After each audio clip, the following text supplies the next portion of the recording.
Good evening, everyone, and welcome to today's webinar. My name is Adil Rashid, and on behalf of the Chairman and the Economic Planning Board for the UAE, I would like to welcome you all today. We would like to thank you all for taking the time out of your busy schedules and joining us today.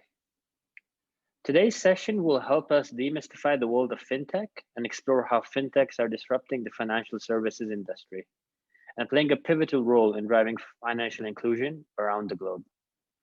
The community will have an opportunity to learn how they can participate in this sector through creating new businesses or acquiring the skills to work with global leaders in this space. So it is a privilege to introduce our speaker for today's webinar. Zahoor Rahmatullah is a fintech entrepreneur passionate about solving large systemic problems through human-centered technological innovation. He has spent the last 6 years driving change in the financial services sector, helping banks such as Barclays develop new digital business lines, promote innovation, and drive returns through a combination of organic built-out, fintech partnerships, and venture investments. He is also in the process of launching a new fintech in the marketplace that aims to improve the financial health and resilience of the workforce. Once again, thank you, Zahoor, for giving us a valuable time. I'll now hand it over to you. So fintech is basically a made-up word. It's a portmanteau. It's just a combination of two things, which is financial and technology combined into one word that's can now become used to describe a movement that's happening in an industry.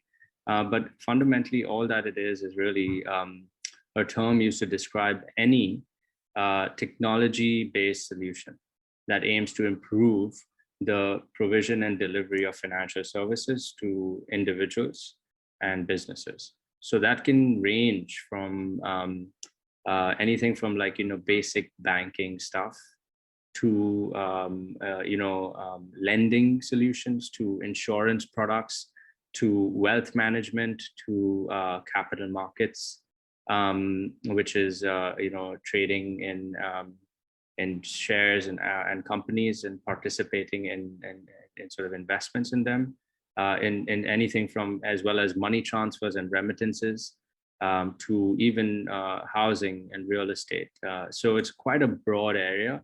And there's what we're seeing is basically a revolution in this sector as we speak. And so I'll touch upon what that revolution looks like. But fundamentally, it's a combination of innovation in the way financial services are delivered using technology, but also innovation in the financial products and services themselves that are designed in a way to better meet the needs of evolving needs of consumers. There was a venture capital firm based out of Silicon Valley called Andreessen Horowitz. They did an analysis, and basically and this is US focused, but it kind of representative of what you see globally. But basically that analysis revealed two major insights. The first insight was that actually no one loves their bank. Their analysis revealed that there's in terms of trust, and when it comes to customers trusting their banks to be specifically fair and honest, and this is across the big banks in the US, so Wells Fargo, Chase, JP Morgan Chase, Citibank, Bank of America, only 28% trusted their banks to actually look out their best interests, which is quite a revealing statistic if you think about it, because that is one of the most important relationships that an individual or a business has with the various sort of providers in the ecosystem, because they're at the center of their financial lives. But there is high degree of mistrust or lack of trust, and for various reasons that exists for various reasons. And obviously some of this is also informed by the 2008 financial crisis. But the fact is the trust levels are really low. And then the second revealing statistic was that there's a poverty premium. So it's expensive. Financial services are costlier for poor people.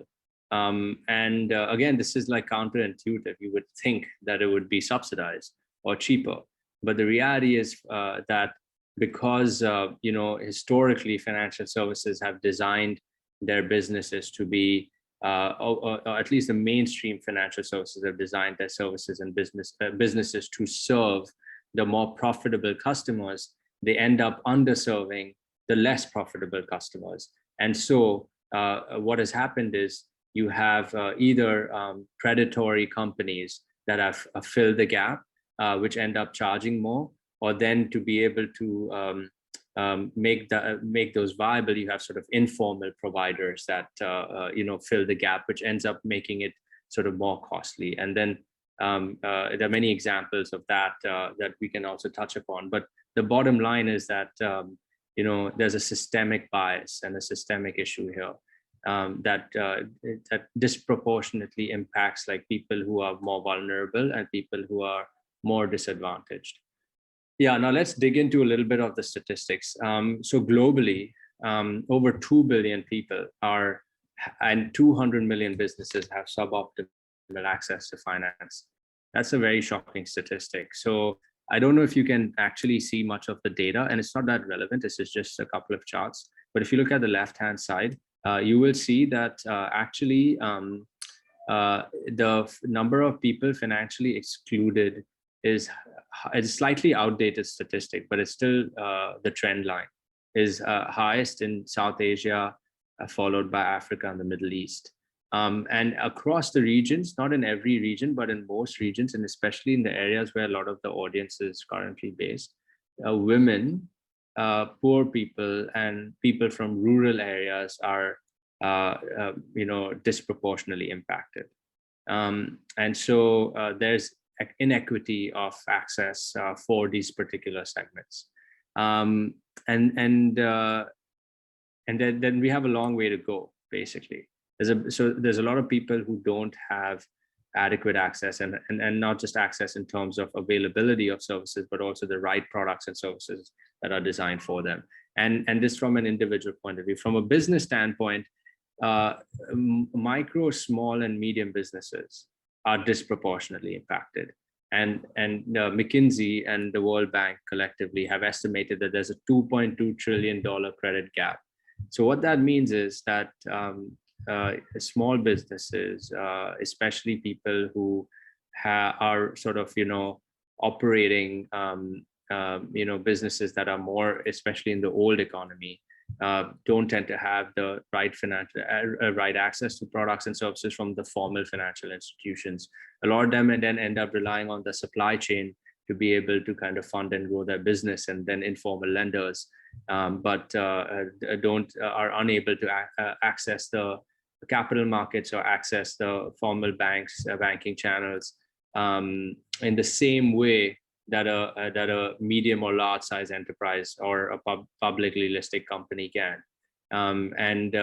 This is really shocking to see that, because if you look at the cumulative employment as a whole, more people are employed by micro, small medium businesses on an absolute level than they are. And so they're quite many times the engine of growth. But despite being the engine of growth, are disadvantaged. So if you sort of reflect on what the current state of the world is, you have people who don't have access to finance, or it's expensive for them to access finance, either from formal channels or informal channels. Many people over the last sort of 10 years have realized that the status quo is not good enough. And this has really happened because you've seen technology play a much bigger role in society, and venture capitals fueling the growth of startups that are ambitious and bold, and are dissatisfied with the status quo and want to do something about it. And so this visual that you see on your screen is just an example of what's happening in the world. So this is the home page of HSBC, which is one of the largest banks in the world. And around it, what you're seeing is so you can see they have all their services listed on it. And then around it, you're seeing basically all the startups that are building specific niche propositions to attack every aspect of the bank.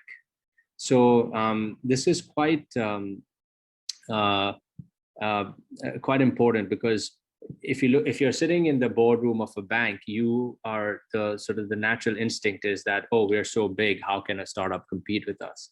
So but what people and now they're realizing, but it wasn't like say 10 years ago, is that this is not like one big company coming and sort of attacking your business. It's death by 1,000 cuts.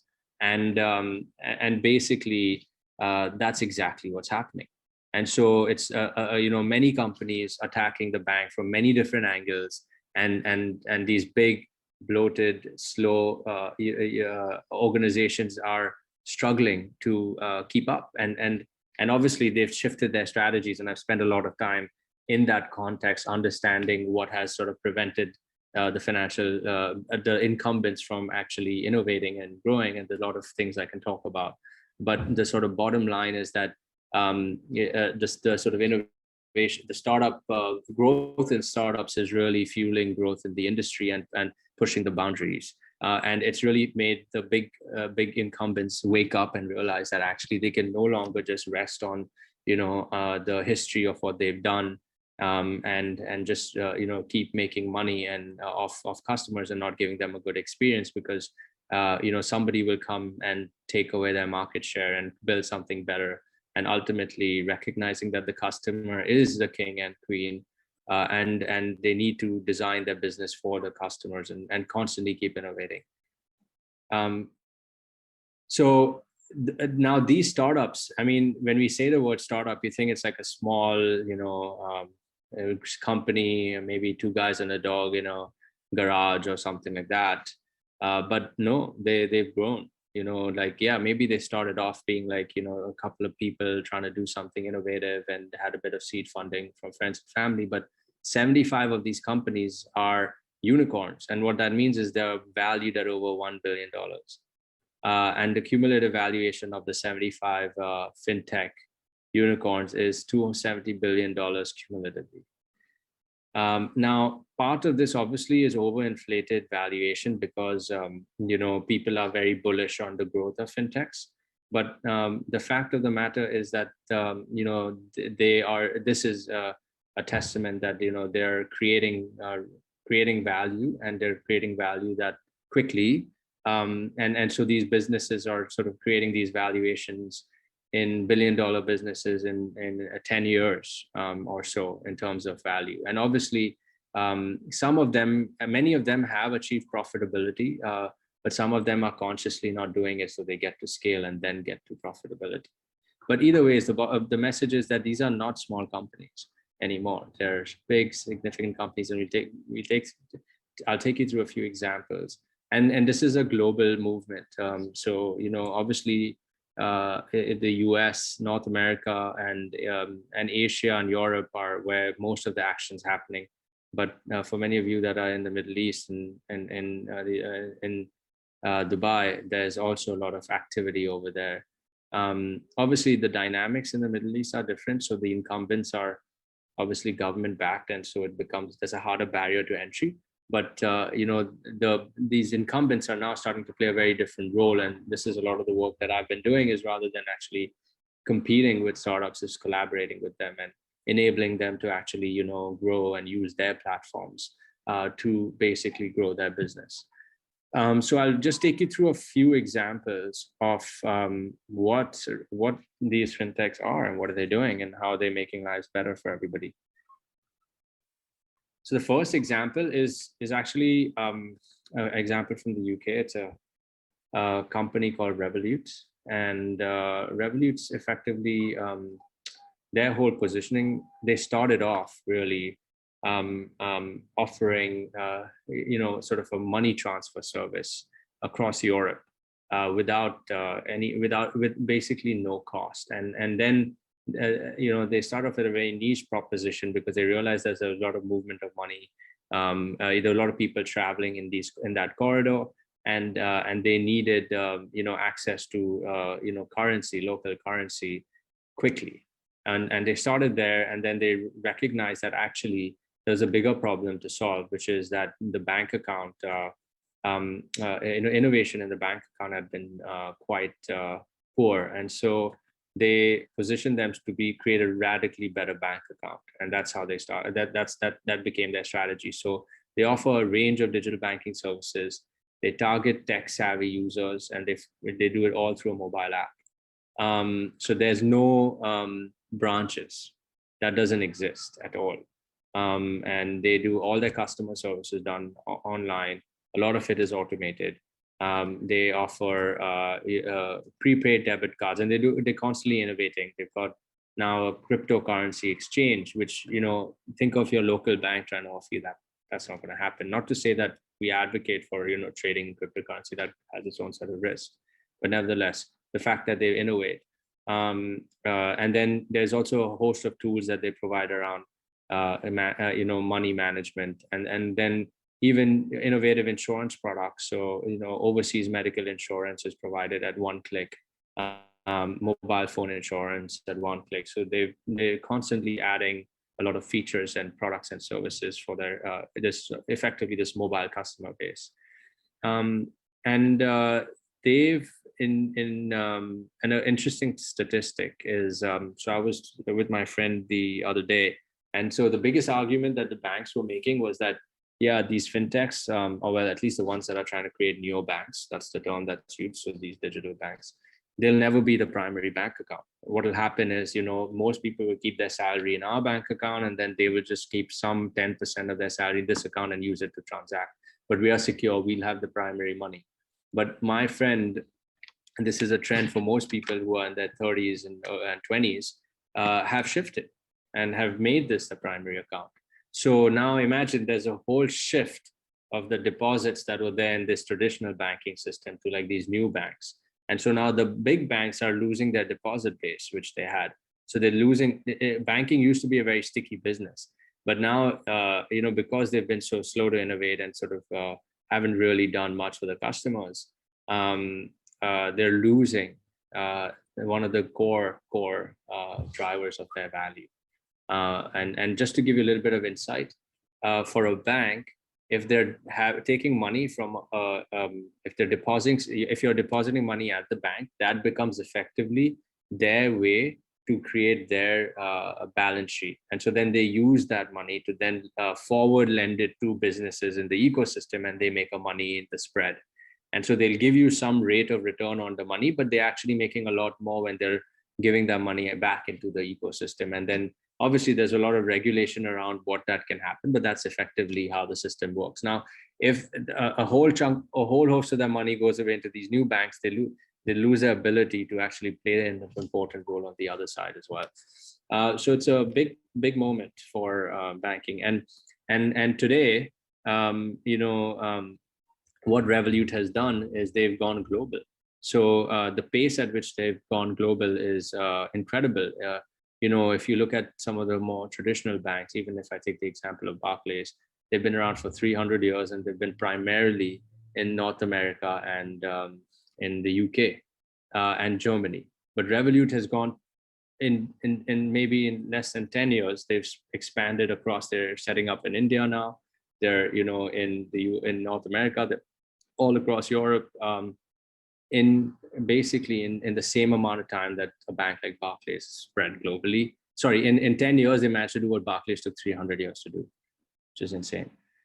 Another example, so there's a company in the US, they just went public, again, valued at about 2 billion, I believe, is sort of very smart idea. So they wanted to bring the power of investing to the masses. And how they did that was through a very simple innovation, which is called micro investing. And it's this idea that basically you invest your spare change automatically. It's rounded up and it goes into an exchange traded fund. And so what that means is every time you are transacting through Acorns, a percentage of your money which is left over, you just round it up to the, so say if it's like you spent $5.50, they'll round it up to $6, and the 0.50 goes into an index fund. So it's like passively participating in making your money work for you, which is a very clever idea. And so they ended up sort of getting the average deposit size for Acorns was roughly about $100 to $500 per user. Now, most of these wealth managers are targeting people that are their average investments are a much higher level, and so the people who were ignored is this entire base of this sort of masses that didn't have access. And they've gone a step further. So they've actually created a loyalty scheme around this. So not only do people basically can invest their spare change, but they've also got a program where brands will effectively, if you shop with them as a loyalty scheme, will invest, contribute to your investment and, give a little bit of a top up. So the more you spend with the band, with the brands, the more money gets invested on your behalf, which is clever. And they've grown and they've done it successfully, over the years. So that's another example. And they have this whole focus on financial wellness as well, which is really interesting. So some of you will be familiar with Tabby, but Tabby is effectively, this is a global trend again, which is basically buy now, pay later. And it's this idea. Now, there's two sides of the fence on this, but the idea here is that what these guys do is partner with merchants. And the thesis to merchants is that more people will spend with you if you make it easier for them to spread their payments, because people have liquidity issues. They don't always have the cash flow. So if you give them the flexibility to spend, your conversion rates will go up. That means you'll get more customers spending more. And so they've got this feature where they've got basically, you can split a payment of pretty much anything from like a shoe, as you can see over there, to a large ticket item, and basically split the payments and spread it over time, interest free. Because what happens on the back end is the merchant pays for that. And then the merchant gets charged a service fee, and then they are the ones that basically get more volume of business as a result of it. And this is, you're seeing various versions of this in different markets. And, this again is a very sort of fast growing segment. And I think they're the best funded fintech in the Middle East right now. Yeah, Paytm, this is a fintech in India. They actually started off with sort of payments feature for small merchants like Kirana stores to kind of facilitate digital payments. And over time, they've kind of expanded to basically become the most popular digital mobile wallet in India, with millions of merchants and hundreds of millions of customers using the application. But you can do everything from recharging your mobile phones and bills, to paying online, to transferring money, to booking tickets. Basically become an all-in-one platform for various services, and have become like a really popular brand with the masses in India, and a real challenger. And they benefited a lot from demonetization, which happened in India when you were seeing a big shift away from like a cash-driven economy to a digital money-driven economy, and that's anyways through the pandemic has happened even more. And so there was a big spurt in their user growth when those two moments happened, and they benefited significantly because of that. This is an example of like an insurance company. And financial services also includes insurance products, and there are many insurance products that are innovating constantly. And so one example is Lemonade. And so they look to basically reverse their pitches. They reverse the traditional insurance model. So the idea here is that they treat premiums very differently. So premiums that are unclaimed are generally donated to social causes. And so it's no longer a model where you keep paying for something that's insured. You pay for an insurance, and the premium goes into the pockets of the insurance provider. It actually basically gets sort of reinvested into things that you care about. But not only that, they do also the basics thing really well. So they claim that they will basically get you an insurance in 90 seconds. And not only that, you get basically super fast claims management. So it takes 3 minutes basically to process a claim. Now imagine processing claims in 3 minutes in insurance today in, like, some of the countries that we live in. It's unheard of. Like, it's there's tons of paperwork. You got to chase people constantly, but they've removed all that bureaucracy and paperwork out of it, and they use advanced models. They use artificial intelligence and machine learning. So a lot of the claims data is just processed automatically. Yeah, so I'm not going to spend too much time on this. PayTabs is just a payment gateway. They basically, what that means is they provide payment solutions to people who want to run online businesses. So the infrastructure basically to accept and facilitate payments. And then they obviously, since many businesses are going online, they need to be able to collect money, move money around basically, and a payment gateway is effectively what provides that. But they obviously have various other value-added services that they offer. So they integrate their gateway with popular e-commerce platforms, and these e-commerce platforms are the ones that most people will use for their business, and so it's like a very seamless experience. And then they also enable you to sell your services via, like, Facebook, WhatsApp, Instagram, and other messaging service. So it's just a seamless experience. And this is based out of the Middle East. And so they also accept multiple currencies. So they've done all the hard work of basically creating that ability for an online business to run smoothly. And when it comes to their payments, and facilitating the right integrations to make that happen. Yeah, Capital. This is a fintech, Swedish fintech, but now in the US mostly. They haven't taken off, but they've done something really clever that was adopted by others, where they came up with this concept of doing goal-based savings. So, what they created is a simple sort of experience of enabling the user to create these goals. So you see these visuals over here. So you could create a goal for a rainy day fund, or for a college fund, a birthday party. And then they sort of set up these rules where the money from your account would be sort of basically put in these different buckets, so that it was so that you could track towards these goals rather than just sitting in a current account.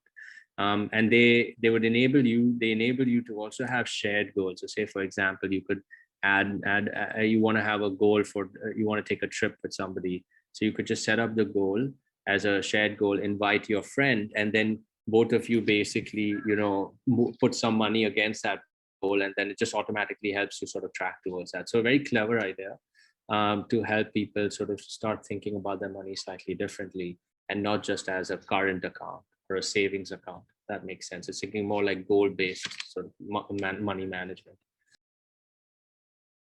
Yeah, and then this is Coinbase. This is basically it's just a platform for a cryptocurrency exchange for you to sort of access various cryptocurrencies that are out there. Now that's obviously gained in popularity a lot, especially in the last 5 to 6 months, maybe in the last sort of 12 months. Actually, it's become more mainstream, but it's been around for the last sort of 7 to 8 years as digital money. And then the cryptocurrency obviously has its risks, and so it's a bit of a bubble right now, and people are buying into the hype. But fundamentally, it's the idea of creating basically a digital currency that doesn't actually have any central bank, and so it's managed in a decentralized way.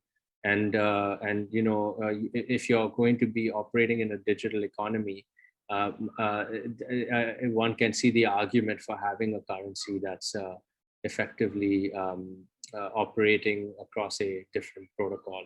And so you may not want to keep your money in your local currency because it's getting devalued. And so the argument is that should you keep some money in a digital currency, which at this point in time is still sort of pegged against the dollar in many ways, because that's the mainstream currency, but offers you greater return. And that's why many people have sort of used it, looking at it as an asset class to invest in, similar to the way that they would see gold. But the longer term sort of vision is to start using digital currencies for everyday transactions and purchasing goods and services. We're far away from that reality, but it could be could encroach upon us very quickly. Yeah. And then finally, this is a little bit of a kind of an insight into what I'm doing. So as Adil mentioned earlier, I'm building a fintech that I'm launching this month, which is called Sathi. And the idea here is to enable people who live paycheck to paycheck to access their salary on demand. So what we do is we partner with employers to provide effectively employer-sponsored fintech benefits. And many people get paid at the end of the month or the first week of the following month. So what we do is we basically partner with the employers. We provide the liquidity to the employees to access their salary when they need it. So they don't have to rely on a credit card, on bank overdraft, or take money from informal lenders. They can just take a portion of their salary when they need it.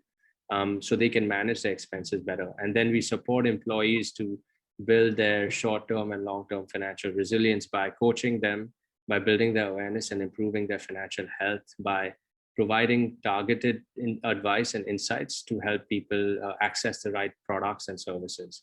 And again, this is something that allows a better delivery of financial services, because we partner with employers who also benefit by ensuring the well-being of the financial well-being of their employees is taken care of, because they get a more productive workforce, they get a more loyal workforce, and they end up retaining employees and creating a sort of happier workforce as well. So it's a win-win solution, and it allows us to basically enable access to financial services at a much lower cost and in a much better way.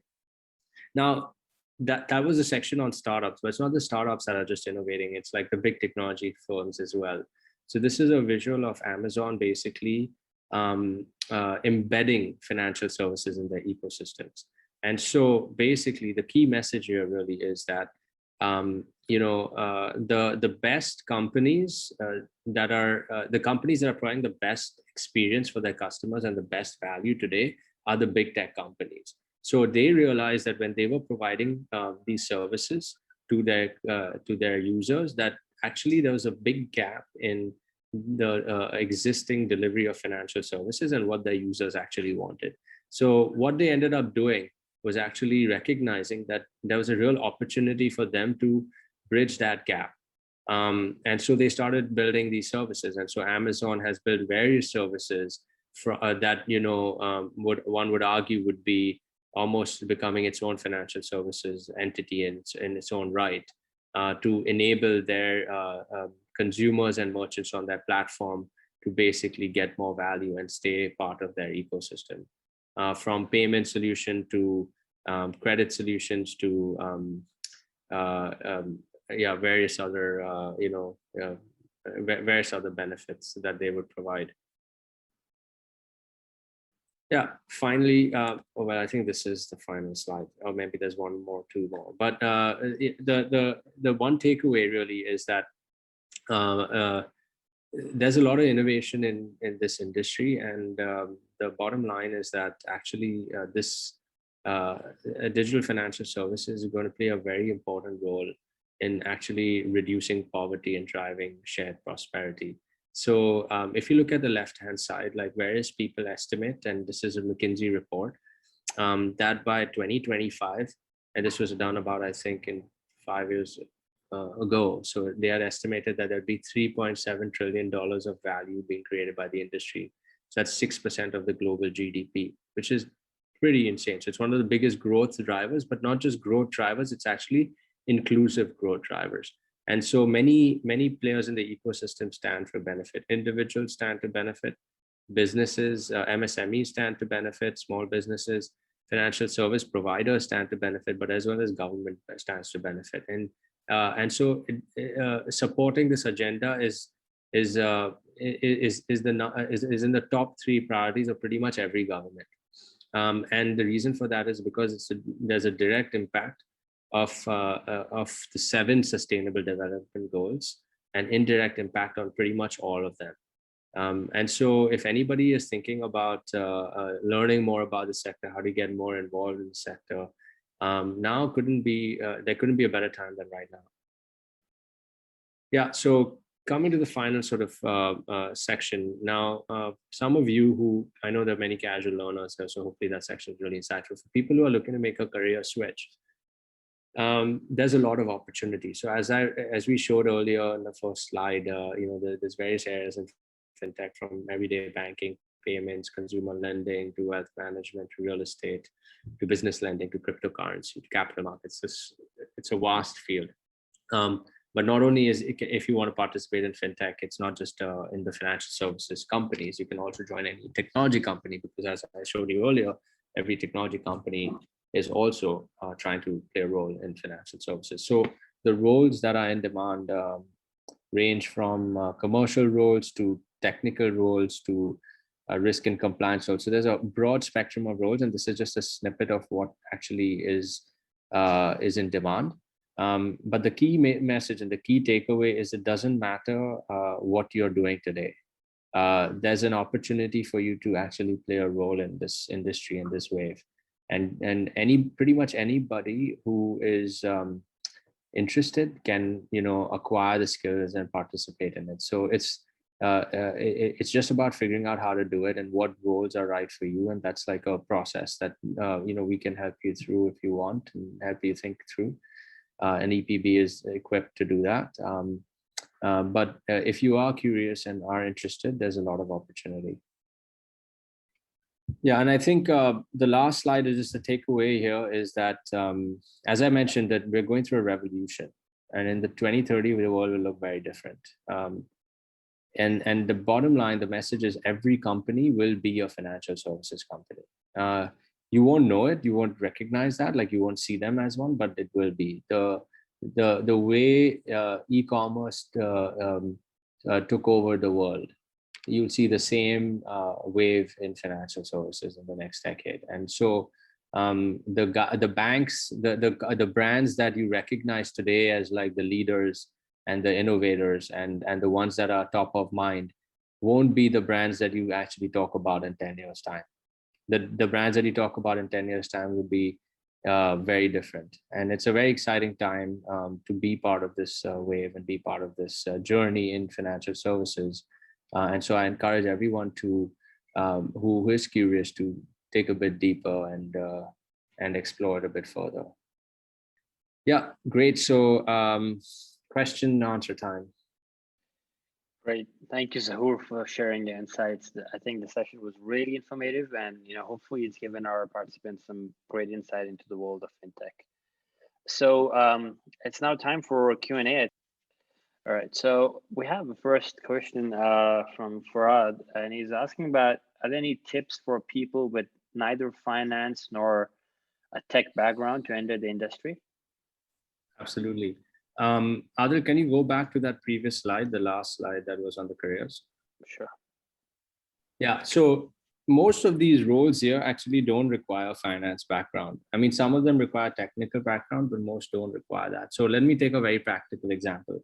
So let's take growth and marketing skills. So if you're good at branding, if you're good at digital marketing, if you're good at social media, you could very well do that for a fintech company. Obviously, you will need to have a learning curve on the industry. So you'd have to spend time depending on which fintech you join. So for example, if you get into everyday banking, you need to understand more about banking services. If you want to get into wealth management, you need to understand more about wealth management. But you can participate in the right companies and play a role in growing their companies by transporting what I'm effectively calling horizontal skills, which are functional skills that can be applied anywhere. So I would say the starting point would be to identify what are the skills that you have which are core to you, and then which are horizontal, and then identifying when it comes to the vertical within the world of financial services, which area do you find most interesting, and then spend some time learning more about the different areas, and then identifying the companies that you would be really interested in and going really deep on understanding that particular subsector. So if you like insurance more, spend a lot of time, speak to people in the insurance industry, talk to the companies, and think about how you can add value to them instantly. So what is it in your skill set that you can do that when you go to them and have a conversation with them, you can almost like go in with that mindset of like, saying, identifying what's wrong with what they're doing, and, coming up with ideas. And that can really start the conversation for, engaging and opening the door into that sector. And then once you're in there, you can obviously build your knowledge in different areas. So you can acquire new skills and, expand your horizons. But the smartest and quickest and most efficient way to do it is take your horizontal skills, narrow down on a niche vertical area that you like in fintech, and then basically identify the top companies or the fastest growing companies or the most interesting companies in that, and just start having conversations with them. It will be probably, if you do that for 3 months, you will be able to get something. The rest of the stuff, if you want to switch into and you don't want to grow into a different role, and specifically you have a particular career trajectory in mind. So for example, you want to make a shift from marketing to product management. That might take a little bit of time, but I would say that's a step 2 for you. So you can do that once you've actually entered, got your foot in the door. Great. So I think we have a couple more questions, and I think they're more sort of specific to one's own profession. But let me sort of summarize it and bring it to you. So I think we have someone who's from the statistics field. There's another person who's in the retail banking sector, and there's another person who's talking about having a background in finance, and all of them are looking to sort of transition to fintech. So any particular guidance besides what you just spoke about, where they could help them transition? Yeah, now, I mean, for people who are qualified actuaries, join an insurtech company. Actuarial skills are like really relevant for anybody that's trying to model risk. You don't need to code to be able to do that. Understanding technology is more important than understanding coding. Coding at the end of the day is a language. You can choose to learn the language. It will help if you actually interact with engineers in your company frequently. So if you want to be able to play a critical role in interfacing with the engineering team, then understanding the various coding languages that are there, and maybe getting your feet wet a little bit can be helpful. But other than that, I would say that the better starting point, like I said, is the horizontal skills. In terms of people with a statistics background, data is really important. I'll give you a very practical example. So statistics is basically many customers today, many people today are a lot of credit products or a lot of insurance products come down to modeling risk, and so assessing risk and accurately predicting whether somebody is going to be a good customer or not so good customer. Now, many people today are thin file, and what that means is they don't have a lot of data on them, and so that's why they haven't got access to financial service, or they're credit damaged. So the role for statistics and the role for statistic modeling real is like basically harnessing data, and a lot of data and different sources of data, and making sense of that data to make better predictions on who's a good customer. Now that's a very extremely strong use case for somebody who's has that background and is interesting, because that's like the core of a business of a financial services company. So if you are interested in statistics, you're interested in data, I would encourage you to understand underwriting and underwriting risk and underwriting models, because that's really where a lot of the value resides. There's a question on fintech stocks, or should we avoid it? And any tips on investing fintech stocks? I think maybe sort of, I think we'll avoid that one. Okay. But maybe something about retail banking experience. Would you sort of be able to elaborate a bit more on how one could transition from that background? Oh yeah, totally. So if you have retail banking experience, obviously I didn't understand exactly what that looks like, but the first and foremost thing, what that signals is that you actually understand, you have deep domain knowledge on, on financial services for a particular customer segment. And so if you were to basically try and make a switch into a fintech career path, the best thing you can do is identify the companies that are disrupting retail banking, because what you can provide them is deep domain knowledge.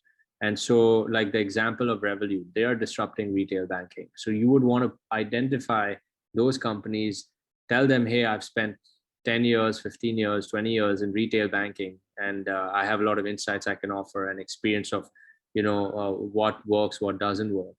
Obviously, you have to have an open mind when you go there, because there's also always a perception that if you came into retail bank, you've come from that background, you may be fixed in a certain way of doing things. So go into these situations with an open mind, and showcase your value of and the knowledge that you've acquired over 10, 15, 20 years. And there's a lot of value that you can add instantly to some of these companies that I mentioned.